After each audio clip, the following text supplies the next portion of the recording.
important to me. And I'll tell you a little bit about myself and why it's important to me.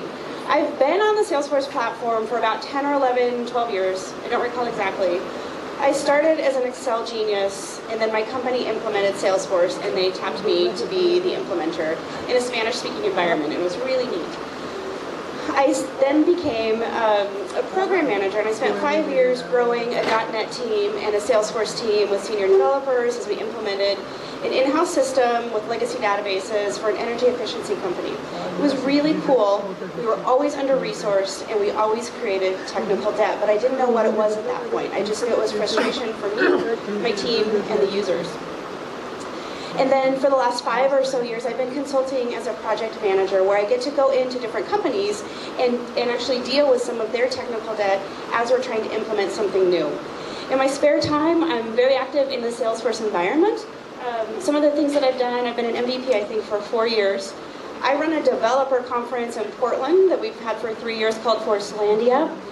And then a couple of years ago, because code is important and sometimes it's a struggle to learn, with 3 other women, we founded a small organization to help teach women to code. If you're a strong administrator, then we've written a curriculum to help transition you over into Apex from the admin side. I co-lead the Portland Salesforce Developer Group and the Portland WIT Group, so as you can see, I should get a hobby one of these days. This is the one thing I've been doing. But what it has allowed me to do over the last couple of years is really get in depth with what's going on the Salesforce platform in a variety of different industries. So my community right now spreads across the world, and it involves both different events like these, and I've been able to participate in, as well as the RAD coaches and students that we have all over the world. So it's a pretty neat environment. Curiosity, how many of you are beginning Salesforce developers? Okay, how many are more senior? How many are none of the above? Maybe project managers, admins, you're just here for the food? Okay. I just wanted to know what the audience was about again. So I want to start with a game. I think people play bingo in India. I hope, okay, no? Yes, okay, good. So we'll play a little game. It's a small one, but tell me if you've said any of these in your work lives. Like, for example, we'll fix it later. Is that something you've said? Okay. Or potentially, we can do it manually now. Maybe we'll come up with a solution later. We don't have budget for it. We'll put it into the next sprint, the next iteration. Maybe our next deployment will add it. Anytime we say something like that, even though it might not feel like it, we're creating technical debt. And is this a concept that you've heard before, or is this new? New? Okay. So what technical debt is, it could be a few different things, but fundamentally it's talking about a gap. Or it's a concept in programming of if you implement something fast to get it done rather than writing the good code or a well thought out solution just to get it out the door, you're leaving some efficiency on the table, you're creating some problems that eventually are going to potentially take down your system. You're creating debt. And sometimes there are reasons to undertake technical debt, but in many cases we do it because we want to cut corners or we have a deadline that we have to meet. And those are important, but we will pay for them later.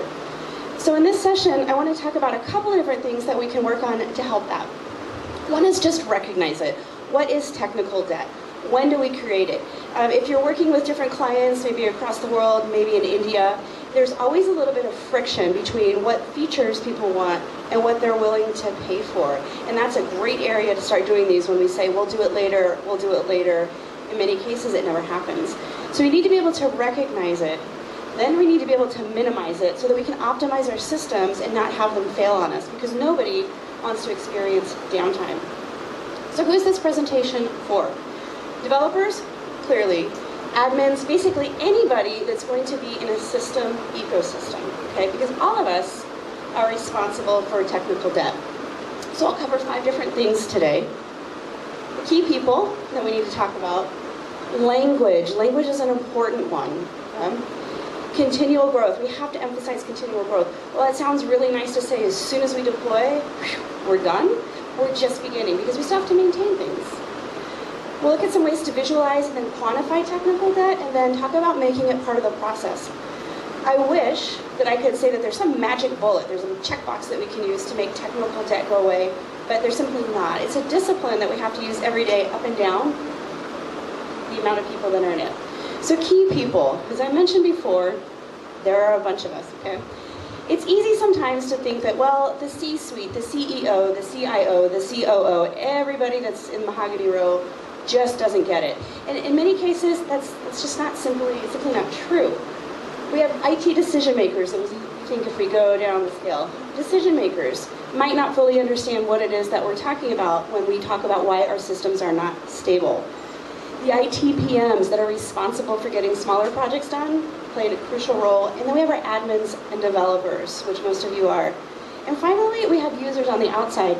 And I think many of us, when we think about the people that are involved in decision making with our IT systems, we think, well, developers, we're very removed, right? We don't have any influence in this. That's not true. It's easy to just push it up to the top and say they're the ones responsible. But what I want to suggest is flipping this around and saying that the developers and admins are responsible primarily for the technical debt. Why? We're the ones that are closest to it. We're the ones that are going to know if our code's not running well, if our bug count is going up, if we just notice instabilities in our system. We're generally the first line of defense, and we are responsible for bringing that information to the PMs, decision makers, and those ultimately that are going to sign the checks. So all of us are equally responsible, as well as the users. Why the users? If they don't like our systems, what they'll do is they might go back to Excel, right? Or maybe they'll spin up an, Access database or some other, find a different solution and end up paying money for something that could maybe easily, maybe not so easily be fixed on systems that we already have. So all of us play a role in managing technical debt, even if it is code related. Okay, so that slide, all those people, that's your village. We can't discount somebody just because they're not a developer or just because they don't know how to do something in Salesforce. They still play a very important role in what we're doing. However, some of those people might take a very active role and be the squeaky wheel, and they might talk a lot. That doesn't necessarily mean that they know what we're talking about. Okay? So that's one thing to keep in mind when you're hearing people talk about what's wrong with the system. You have to take it with a grain of salt, because just because somebody says it the loudest or the most frequently, it doesn't mean that they're necessarily right. On the flip side, you might have those users or maybe managers that are very quiet. It's also our job to identify those people and pull information out of them. Do you know who I'm talking about? You might have people that are using your solutions, but they never say anything. Chances are they've got some really good information. We have to ask them. Our job as people in charge of the system is to ask those questions, make sure that we're hearing from everybody when we're fixing bugs or when we're implementing solutions, even up through training. So I have two specific pieces of advice. There aren't many managers here, but I'll speak to it just in case. Managers have to trust developers. And I know that seems really, really obvious, but why it's important is some managers, even if they're not technical managers, they still understand. And it's easy to say, well, this person's not a technical manager. There's no way that he or she could possibly grasp it. You can't do that. Managers also have to trust the developers and say, for example, if a developer says we need to do this, I have to assume that they're right. Why? Because they're experts. And just because, say if I'm a non-technical manager, just because I don't understand what you're saying, because you might get too technical, like gosh, if you talk about the tooling, if I go into Eclipse and let's just look at the code, managers in many cases don't understand that, especially the higher up you go. But anyways, managers have to trust developers. Managers also have to allow time to pay back technical debt. It's not something that's fun to do, because most managers, most decision makers want to go get the next, maybe get some of the next release stuff out. There might be some bright, shiny object that they're focused on, and dealing with technical debt is boring. It's boring to go in sometimes and fix bugs or refactor, but we have to make sure that we're making time for that. And also, sounds crazy, managers can't lie about deadlines. An example of this could be if you think that the developers are going to be maybe a little bit slow, you say we have 4 weeks when actually there are 5, that's a bad idea, because that developer might need the extra week. And if we're trying to kind of game the system as a manager, we're only going to shortchange ourselves. So clear communication from management down is really important. And even if you don't know what your developers are writing, this is why you hire experts, which is what our Salesforce developers are. From the flip side, developers up, as I mentioned, Just because you don't have a technical manager or you don't have a Salesforce specific manager doesn't mean that the manager doesn't understand. All of us want stable systems, and all of us want to avoid downtime. Okay? So that's 1 and 2. Number 3, don't overpromise. I know way back when I first started on Salesforce, I was an admin, and I was hired to be a manager, and the first hire was actually a developer. I didn't at that point know the difference between Visualforce and Apex. This is 10 years ago. So I didn't understand what he was doing, and it was really hard when he would say, I need 30 hours to do this. Why? I didn't get it. I didn't understand it. And it was very hard to kind of fact check and know what it was going to be. And if I'd say, like, 30 hours, no, I need it in 10, it was not a good idea for the developer to say, okay, I can do it in 12, when that was actually not possible. So from the developer side, we have to make sure that we're going to be realistic. And if they say, no, do it in 10 anyways, then you have to be clear as developers about communicating, here's what you're giving up. Put it in writing if you can, because this is also where we create technical debt by cutting corners to make somebody happy. It's a very short-term solution. And then establish a culture of good code. I don't know if any of you went to Lorenzo's talk 2 sessions ago, but good code is critical, and I think it's crazy to have to say that, but sometimes it's easy to just write something quick that's going to be unsupportable.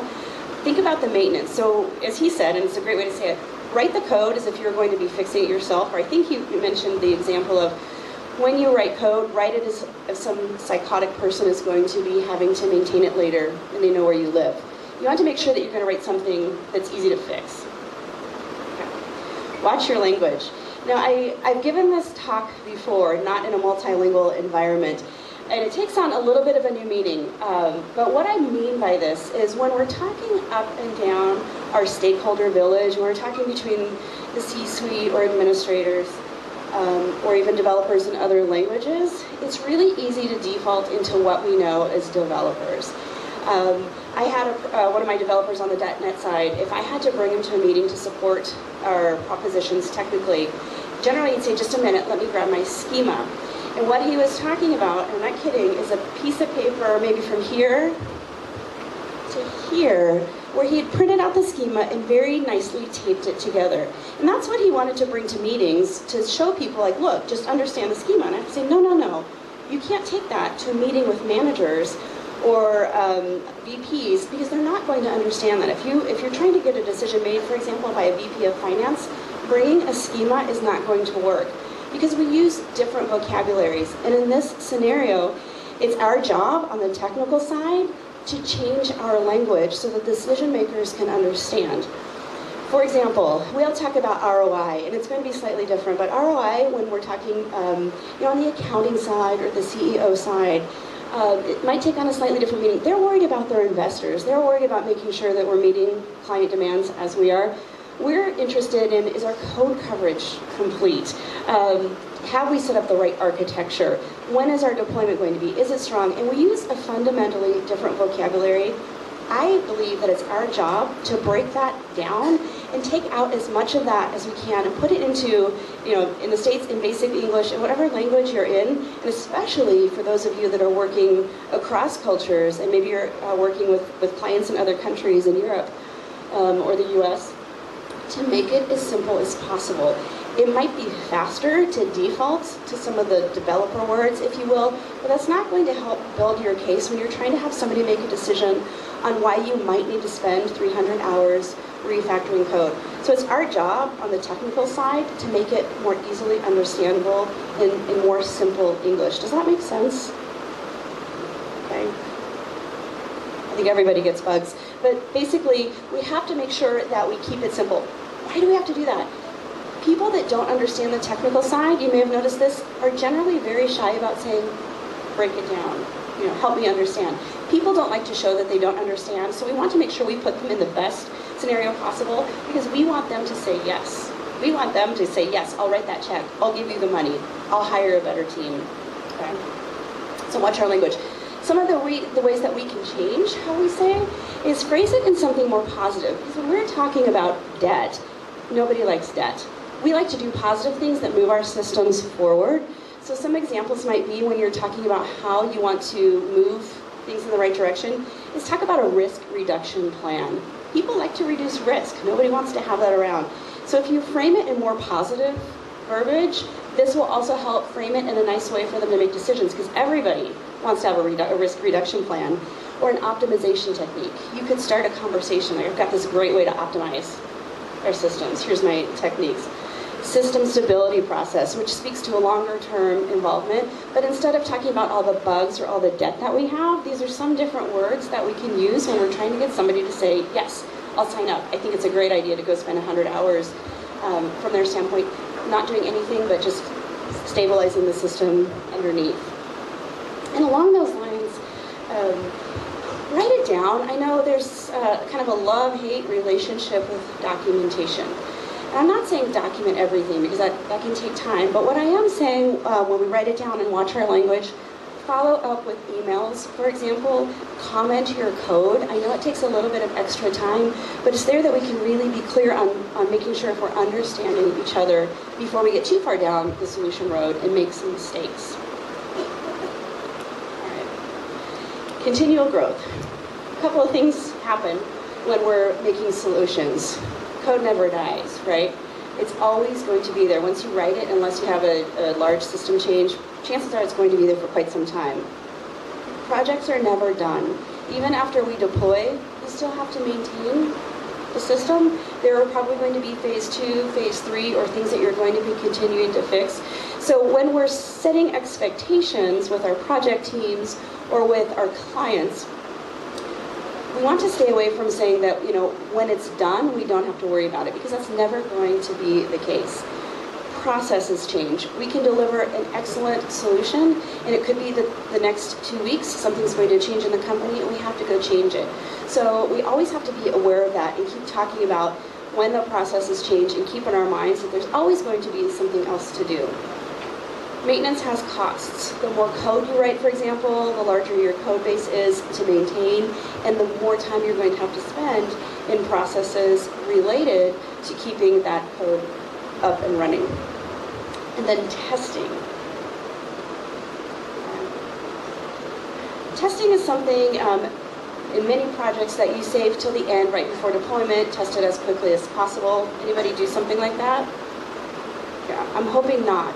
But I know that years and years ago, it's fun to write code, right? Get all your methods out, get your classes done, and then test it at the last minute under duress because you have a deadline coming up. And then you're testing for testing's sake, because you have to test, right? Before you get it done, you've got to get your code coverage up to where it needs to be. The problem with that is when you're under a time constraint, it's easy to just try to get that number, that magical number up, and then you're going to let things slide. You'll come back and do it later, but that's not going to happen because you're going to go on to the next project, and it's really hard to explain why you let something pass when it shouldn't have passed just to get the project out the door. So don't do that. Don't write tests just to pass. And there are a few different ways to do this, different approaches. So what I was talking about before is a lot of people like to just write your code, get it done. It's fun. Everybody wants to get in and do something cool. Then test until basically everybody's just screaming at you because you've got a go-live date coming up. There are better ways to do that. One is to just write your methods, write some code, test it, then move on to the next piece. So break it down into different chunks. And what this is going to do is help make your code a little bit more solid, because you're going to find your failure points faster, and then you can address them more quickly. Okay. So write, test, write, test, write, test. Or even better, is write your test code first, know what you're testing for, and then you can write the code to do that. Is anybody following that? Test-driven development? I think there are going to be some sessions at Dreamforce, or somebody did it last year if you find it on YouTube. But it's the idea of making sure that you've got simple tests written so you know exactly what you're writing for, and then you can write the code to fit that. And what that does is help you think out what the solution should be before you actually write it, which is just a really great way to do that. Aldo Fernandez has a great session out there on doing that. But that's one way to make sure that you're writing good, elegant code that's going to work and not write under duress. And if you have to cut something because maybe you're under some time constraint, you're going to cut the writing piece instead of having to test it very quickly at the end. The fourth one about visualizing and quantifying it. It's hard. It's really hard to do, but here's this. I'm totally kidding. This is something that was put out by the Software Engineering Institute about 5 or 6 years ago from Carnegie Mellon. That's a pretty well-known university in the United States. So I tend to think, it's from Carnegie Mellon. It's got to be pretty good. It's the, I'm trying to think what it's called. It's a methodology for helping quantify the decision-making process in systems architectures. And it sounds really cool. The problem with this is I think it's going to be fairly useless. And here's why. It looks pretty, but when you're actually coming down to what happens when you're dealing with technical debt and system instability, is there going to be different ways to measure it based on what's important for your company. And what I mean by this is, if you have a company that's maybe got an external facing community, or you've got e-commerce up and going, your downtime, if you're going to be affecting lots of customers, it could be 2 or 3 hours, but if you have a blackout that's going to affect 100,000 customers, that's a problem. That can't be quantified down to how many lines of code I wrote in a cost to that. You don't know what your lost cost is going to be. Also, something that's hard to quantify is turnover. If you work in an environment where you're constantly struggling because your tests never run, and when you put something else on or another developer puts something into your code base, it breaks something else, you get frustrated, right?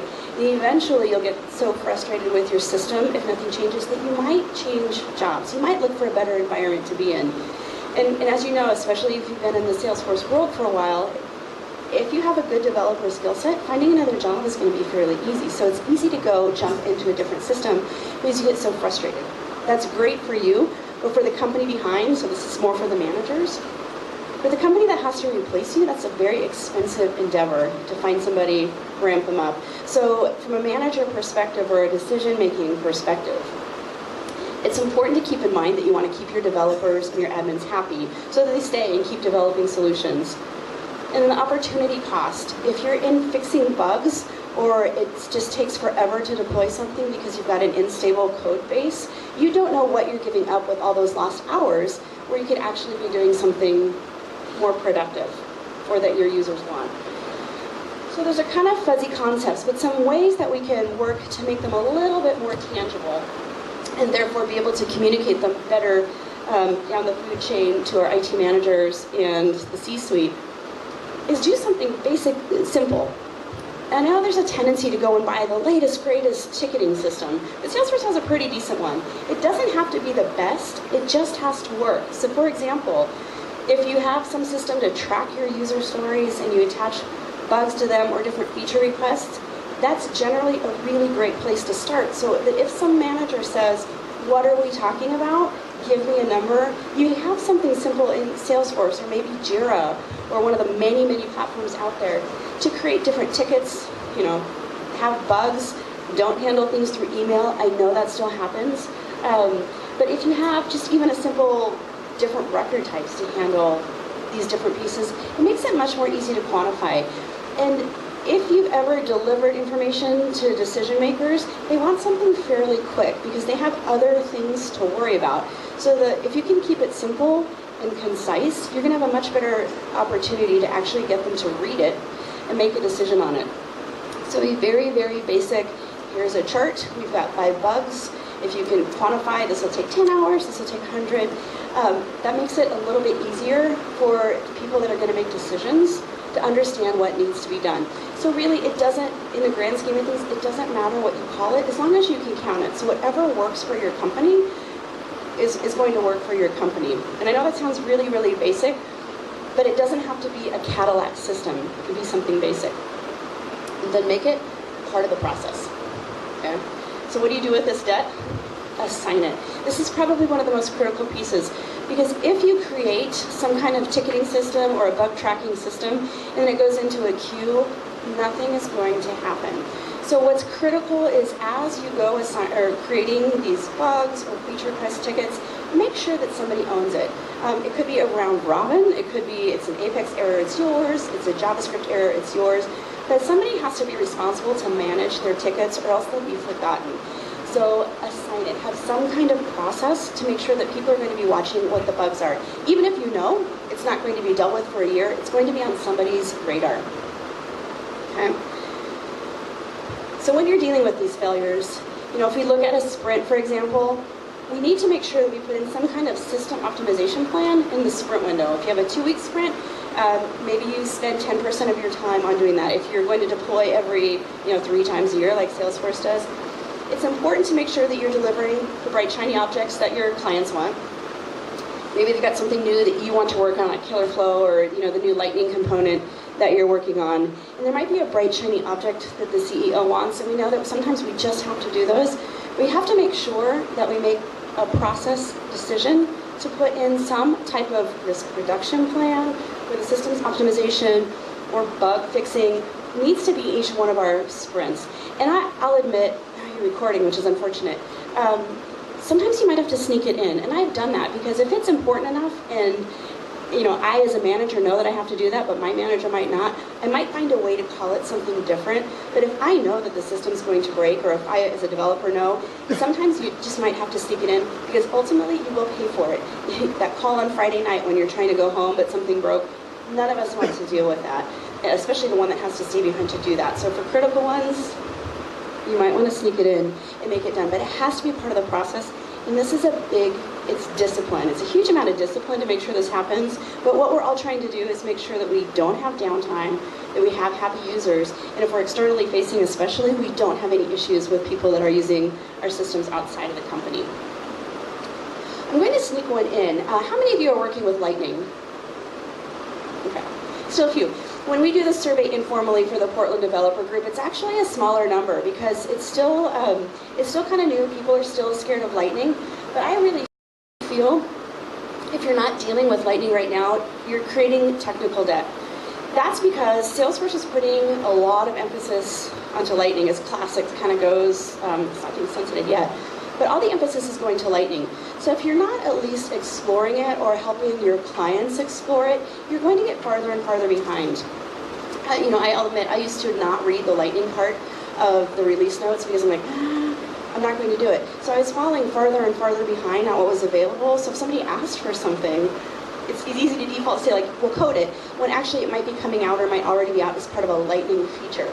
So I believe that if you're not actively learning Lightning, even if you're not deploying it, you're going to create your own technical debt in your own skill set.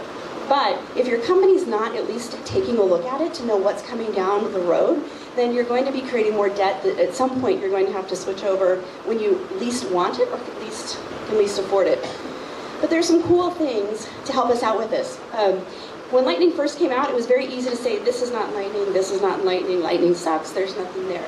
However, with each release, the list of things that are not available in Lightning, right now, they fit here in the grand scheme of things. The list gets shorter with each release. So this is a really great spot to be when people start saying, you can't do it in Lightning. That's getting much, much better. Okay. What's actually happening is as there's more focus on Lightning, there are fewer things that are available in Classic. And some people still might not be realizing this, but what's happening in the Lightning experience is starting to outstrip what's happening in Classic. And that's why it's important to know what's going on in Lightning, even if none of your clients are using it or your company's not using it. There could be a feature request that they ask for that you know what? It's going to be coming up. And I know this because I'm checking out the roadmap for Lightning. So there might be something that a user is asking for that you could spend 200 hours developing, and that might be fun. Or you can say, look, it's coming, safe harbor, it's coming in summer, or it's coming in winter. If you can wait, we can save 200 hours because Salesforce is going to deliver it for us. So I strongly, strongly recommend that you stay up on Lightning, because if not, you're going to be creating more debt for your systems when you finally need to switch over. So we'll be pretty close to on time. So to recap, while it's easy to say it's all the IT manager's fault, this is why our system's not working, and it's easy for these people to say it's all the developer's fault, they don't know what they're doing. If we have technical debt, generally it's going to be some kind of combination of all of us. So we have to make sure that we rely on everybody in our system, and we work with everybody in our system. And if we can't communicate what we need to look at how we're communicating it on the technical side so that we can get a yes from the people that make the decisions. Okay, so a quick recap. Know who your people are, okay? Know who the silent ones are so you can get feedback from them. They'll have some good ideas. Make sure that you don't always respond to the person that shouts the loudest. Watch your language. Make sure that you're communicating. Listen to yourself. watch the acronyms. Try not to break into the schema when the farther up the food chain you go, unless you truly have technical managers. But make sure you're speaking in clear, concise words so that people understand. Emphasize continual growth, even for yourself. Of just because you go live on Thursday doesn't mean that that's the end of what's going to be happening. You're still going to have to maintain it, and there will still be bugs. And track those bugs. Find a system to track those bugs, and make sure that somebody owns what's happening with those. And then make it part of the process. So as you go accumulating a bug list or a feature request list, you have a way to address it. Even if you know it's not going to be for a while, you're able to at least say, yeah, it's not going to be until September or October. And I think that's all I've got. So we're right on time. If people have questions, I'm happy to answer those, or maybe we can answer them within the group. Did I cover it all?